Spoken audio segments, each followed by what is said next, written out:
Hey everybody, what's going on? It's your girl. It's Just T, y'all. I hope that everyone is doing well and blessed on this awesome day, y'all. Okay? I hope that if this is your first time stopping by my channel, that you will enjoy this video. Maybe subscribe to my channel, give me a thumbs up, thumbs down, whatever. It's all good. I even appreciate that. Just you stopping by to take off the time to watch the video, you know. But anyways, let's get on into this. We're about to make some Salisbury steaks today, y'all. Salisbury steaks and some vegetables because we're going to be adding some vegetables in there. I have some carrots and some potatoes, but I'll show you guys those in a minute. But let's get on to the ingredients and everything that we're going to need for these Salisbury steaks, okay? So, of course, we're going to need some kind of meat, right? So I have some ground hamburger meat. This is 80/20. All right. You're also going to need some milk. I'm using whole milk. Of course, you can use 2% milk if that's what you prefer. You're also going to need just one egg. Just one egg. We're also going to be adding in some ketchup. You're going to need some minced garlic. You can definitely use fresh garlic cloves and mince those up yourself. Fresh is always better, y'all. I got to get some more of this, too. You're going to need some breadcrumbs. I have the Italian style. You don't have to get those. You can get the plain ones. These are just what I have here at home, so that's what I'm going to be using. And for seasonings, we're going to need some garlic powder. Going to need some parsley, some black pepper. You're going to need some seasoned salt. You're going to use some thyme. And of course, if you have fresh thyme, that's always better too, all right? And we're also going to be using some minced onion. You're going to need some cornstarch. That's going to help give us that thick gravy. And I'm just putting this out because I might use this. Sometimes I use it. I only have a little bit of this left, but it's that Kitchen Banquet. It's a very nice browning seasoning. Very nice. And some sassoon. Y'all know I have that sassoon, right? And I'm going to use one beef bouillon cube. And also going to use 1 can of beef broth. All right, which should be about 2 cups. I'm pretty sure it should be about 2 cups. And I have some onions. This is 1 medium onion that I just sliced up. You don't have to slice yours up. You can dice them, do whatever you want to yours. I just slice these up. All right.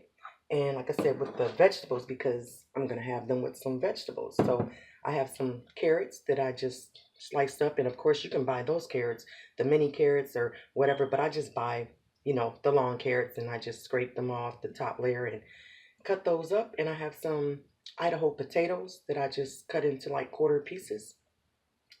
So we're going to actually cook those along with this Salisbury steak a little bit. All right, and we'll get into that. So we're going to get into mixing this meat, and I'll be right back. All right, guys, welcome back, welcome back. Welcome back, y'all. So let's go ahead and get this going, all right? So into this cup, I have 1/2 cup of breadcrumbs, and I'm going to put that into the bowl.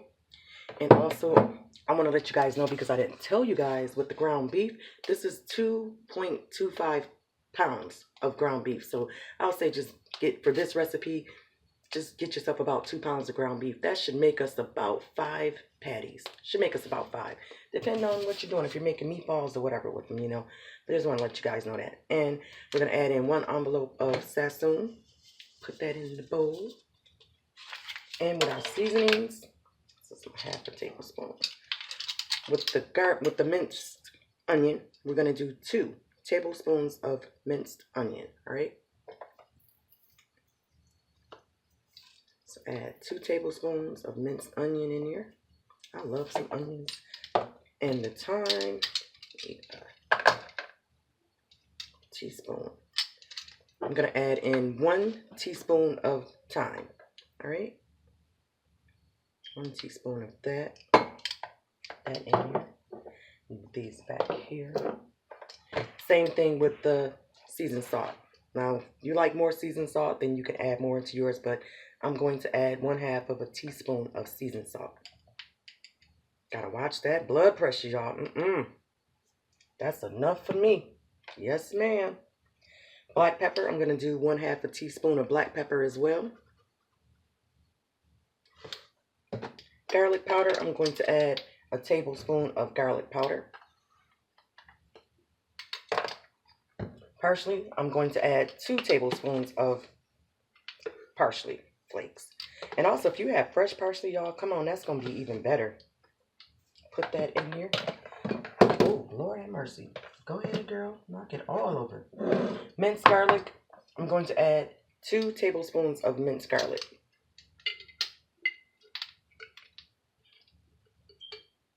And it's okay if you get some of that garlic juice in there. Shoot, that's going to make it taste better. Yes, ma'am. I'm putting a little bit more here because I love some doggone garlic. I do. And with the ketchup, we're going to add in 1 tablespoon of ketchup.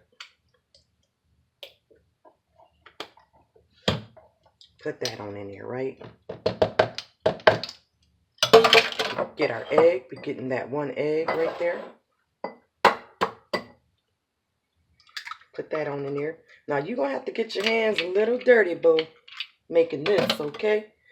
And with that milk, we're going to add in 1/2 cup of milk.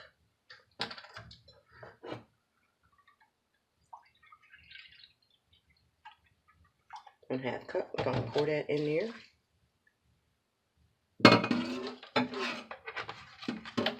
And with this right now, we just want to get in there and mix it up a little bit before we add that ground beef. So just get on in there with your fingers, boo, and just mix it up. Mix it up a little bit. Can y'all see that? Just mix it up. And then we're going to add our meat in there. It smells good already. Shoot. And now we're just going to take our ground beef.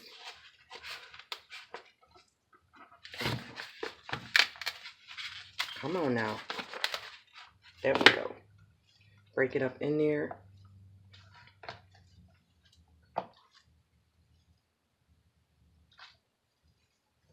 And then you're just going to mix this all up with those seasonings and the breadcrumbs as well. Got to get in there. So I'm just going to get this all mixed up, guys, and then I'll be right back, okay? Once I get everything mixed up, and then we're going to form those patties. So we're back. I mixed up that meat, got it incorporated really, really good, and now I just flattened it out on top, and I'm just going to run my fingers around the middle, well, down the middle, not around. Run my fingers right down the center of it, and then I'm going to just run them across. Now, it depends on how many patties you want to make and how big you want to make them. So I'm going to see if I can probably try and get about 6 out of here. All right. So I'm just going to take up some of that meat mixture. And that too will help you get them so that they're all about the same size. Now, you can make meatballs with this. That would be good. I've done that before. Definitely would be good. I'm just going to make that little classic oval shape that Salisbury steaks have. All right. And just doing like that. So I'm going to just continue to make these, and then I'll come back when I get ready to put those into the pan. So you want to go ahead and preheat your pan that you're going to be making them in. Right now I have my pan on a medium high heat right now. It's like on a 6, so medium high, somewhere around there. All right, guys, welcome back. So I went ahead and I finished forming those Salisbury steaks, and this is what mine looks like. I actually got 6 patties out of that pack, and I'm gonna do like 4. The other 2 I'm going to probably put those in the freezer since it's just myself and my husband. So, and also because I'm going to be putting those potatoes and carrots in here, and we'll get to that step in a minute. But I have these 4, and you want to let these brown. You want to brown those on both sides for about 2 minutes. So I'm gonna go ahead and let those brown on that side and do the other side, and once they brown, we'll move over to the next step. All right, now bring y'all back. Okay, guys, so it's been 2 minutes, and now I'm gonna just flip these over on the other side. And you don't want to cook them, we just want to brown those. And you should not need any oil or anything at the bottom of your pan, because these have fat in them, so they're gonna make their own grease, you know, at the bottom. So now we're just gonna do the other side for 2 minutes as well. Like I said, you don't want to cook them. We just want to brown them. All right, guys, welcome back. And it's been 2 minutes, and the other side should be brown as well. It is. And so now, you don't want to move those around too much in your pan. You only want to flip them that one time, then flip them over again, because you do not want them to break up, all right? So now we're going to pour in that can of that beef broth. Let's pour that in there. And I'm also going to put that bouillon, 1 bouillon cube, beef bouillon in there. Also going to put 2 cups of water in there as well, all right? Let's put that in there. Now with the onions, I'm only going to put some of them in there because I want to save some of these for my potatoes, because we're going to actually take the potatoes out of this pan, the potatoes and the carrots, after a little while passes. All right, so I'm just going to move those over. I want to cook these a little bit with this, because that's going to give them some flavor as well. With all the juices that's coming off of this meat, we need all that flavor right on in these potatoes and these carrots. So I'm just going to get these in here. You want to bring this up to a boil, you know, to get that water going. And then we're going to turn it down, and we're going to put this on low heat, and we're going to simmer this for 1 hour. All right. Now we're going to come back though in between. So I'll say we're going to cook this, because I have the vegetables in here on the side. We're going to cook this for about a half an hour, and then I'm going to come back and I'm going to check these vegetables, because if the vegetables are tender, then I'm going to go ahead and take those out. But the meat wise, if you're not putting vegetables in yours, then I would say simmer, you know, once it comes to a boil, cover it up with the lid, and then simmer it for 1 hour. All right, and then I'll meet you guys back here in a half an hour. All right, guys, welcome back. I just wanted to show you guys real quick, because I'm about to turn my heat down. Because right now, you see how it's coming to a boil. So at this point, you want to switch your heat from, I have it on a 7.5. So now I'm going to switch it to a low. So I'm going to put my setting on 2. And then I'm going to cover it back up. And like I said, if you're not putting vegetables in with your Salisbury steaks, then just leave this covered for 1 hour. And then you can meet me back here. But since I have the vegetables in here, I'm going to check this every 15 minutes. Because I want to get those vegetables out before they, you know, get mushy. I don't want them to get mushy, but I want them to get fork tender. All right. So I'll be back, everybody. Welcome back. Those potatoes are actually done to where I want them. It's been 15 minutes, and I had this on low.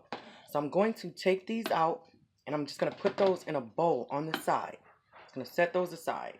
Because I'm not going to put those. We're going to actually put those in the oven, because I want to brown those some. So I just want to get them out of this pan. And then we're going to up the heat a little bit on these Salisbury steaks, so we can get those done. I'm not going to up it much though. And as you can see, they were starting to break up when I, you know, touched it with the fork. So I want to go ahead and get those out, because we don't want those to get mushed up. Don't want no mashed potatoes. We want some nice vegetables, because we're going to put these in the oven, and we're going to roast these a little bit. And I'm going to come back and show y'all that step in a minute. Okay, guys, welcome back. So what I went ahead and did into here, I put 2 tablespoons of cornstarch and 2 tablespoons of water. And you just want to mix it up, because you want to make a slurry. And remember, I think I've told you guys in I know I have, but in previous videos, I tell you how you'll know, like when you're making your gravy, you want equal parts. Liquid to flour or liquid to cornstarch, whatever it is that you're using as a thickener. All right, so we're just going to pour this right in here. And I have my heat. I'm going to turn it up a little bit, because I want now to get this gravy thickened up.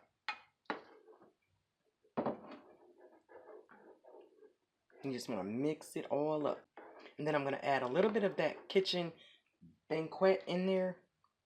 Just a little bit. And that depends on your taste buds, you know, or the color that you want your gravy to be as well. Because to me, that kitchen banquet, it's a nice browning agent, but it also does have some flavor to it too. Have a cap full that I'm adding in.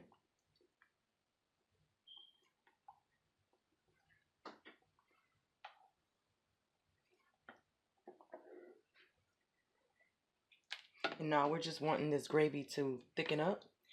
And also, while I'm doing this, I'm going to go ahead and I'm going to set my oven on broil.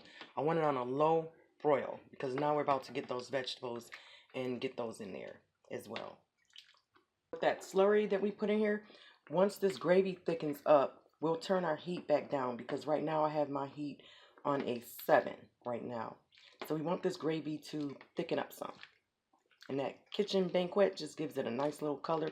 And it does also, excuse me, it does also add in some flavor as well. Definitely does. And you can see they shrink up some too. Because you know they were kind of big when we started out, but they definitely will shrink up some. So now I'm just going to cover this up, and I'm going to go ahead and I'm going to get my oven ready in my pan. So if you have a baking sheet, then you want to get that ready. You want to go ahead and get your oven set on a low broil. And then I'm going to meet you guys back, and we're going to get those potatoes and carrots going in the oven, all right? All right, everybody, welcome back. So I have my pan, and I have put my pan in the oven while it was getting ready, preheating, so it's hot. And I'm going to just get a little bit of margarine that I'm going to put on the bottom of this. So it should melt some. This pan should be a little bit warm. Just want to get my butter kind of melted. Now you can use butter or margarine, whatever you choose. I just use margarine, so it's just a preference thing for me. Some people say butter is bad for you, margarine is worse for you, margarine is better for you. It's like, I like what I like, so just want to get this spread on here some. Bowls right on here. Those carrots and potatoes, have them in this bowl. I'm just gonna put those right on top. Just want one layer of them. Just lay those up there. I like to get them brown. Now you don't have to do this if you don't want to, but I just like the little brownness that they're gonna give out, you know, from that. They're gonna have a nice little crunch to them and everything.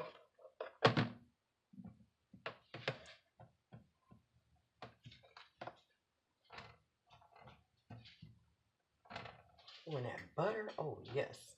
And so what I'm gonna do as well. Okay guys, sorry about that. So I'm back. So just wanted to get a potato masher because we're just gonna push down on these. This pan shouldn't be hot anymore. Just a little bit. So I'm just gonna push them just a little bit. Just want to mash them a little bit. Just a little bit. Just a little to break them.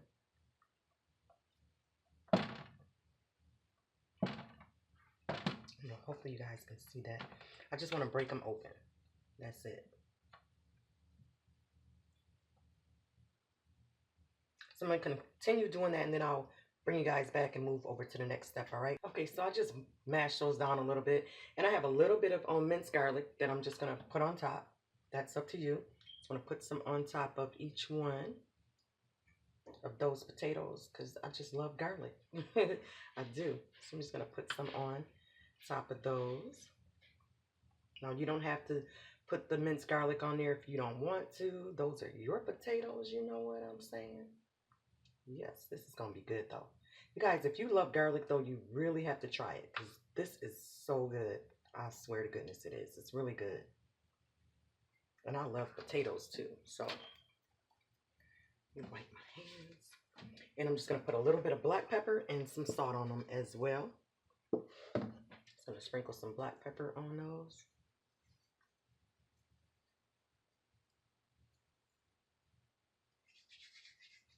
And a little bit of salt, just a little bit. Now that's going to be up to you how much salt and black pepper you use on yours. Also going to use some of that thyme. Just going to put a little bit of that on them as well. Sprinkle some all on them like so.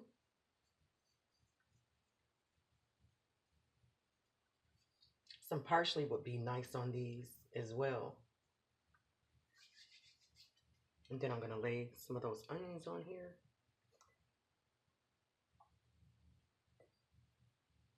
And then we're going to get this into the oven that we have set on a low broil. Welcome back. So it's been a half an hour and our Salisbury's have, well, let me get something that's warm. Our Salisbury's have cooked down, had them on simmer, and the gravy is thick, it's thickened up. And so now I'm going to put those vegetables into the oven. So I didn't want to put those in there until my Salisbury's were finished. So as you can see, it thicken up. And I'll tell you guys too, like, because for a while I could not get my gravy right, you know, when I was younger. So I'll tell you with this recipe as well, with that cornstarch. If your gravy hasn't thickened up to the consistency that you want it to, you can always just add more of that slurry. You know, start out with maybe like a teaspoon of cornstarch and a teaspoon of water. You know, just little bitty batches until you get it built up to where you want your gravy to be thick, you know? So after a while, you're going to be like, okay, I got this. So let me show you these vegetables. Because the only other thing I did to those was put some butter on top of those. So now I'm going to get those into the oven that I have set on a low broil. Because I just want to get those nice and brown and crispy on top, y'all. And then we're going to come back. And it's all done, baby. Okay, guys, welcome back. And I just took these roasted vegetables out the oven. And this is what they're looking like. They smell awesome. It's got a nice little crust on top of them with that butter and that garlic. Oh my gosh, y'all. OMG. So these are done. Now I will tell you, you can put those on high broil on the lowest part of your oven if you are going to watch them. If you're not going to watch them like I was, you know, I had other stuff that I was doing, so I had them on low boil until I got that nice color on top. And now these Salisbury's are all done as well. So about to get this all plated up because it's time to eat. Yes, ma'am. It's time to eat. And I'll meet you guys back over once I plate this up. All right, everybody, welcome back. So those Salisbury's are done.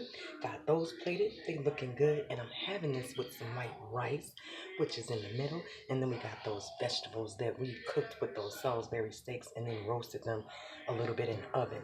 Y'all, this is such a good meal. And it's so easy to make. Very easy. Now, it may take a little bit of time to let those Salisbury's cook. Maybe you might have a quicker way. Hell, you know, just put your own twist onto this. But I promise you, if you make this recipe, you're gonna love it. All right. As always, I thank you guys for watching. You know, I hope that you would subscribe to my channels and hit that bell so that you know when tea is cooking. All right. Come on, y'all. Rock with me. Hope you all have a blessed day. I'm out, y'all. JustT. Oh, you said you wanted some? Here. Definitely. Have some. You can have some. Do you want one of those potatoes? Go ahead. Grab it. That one on top right there. Got it? All right, y'all. Have a blessed day, y'all.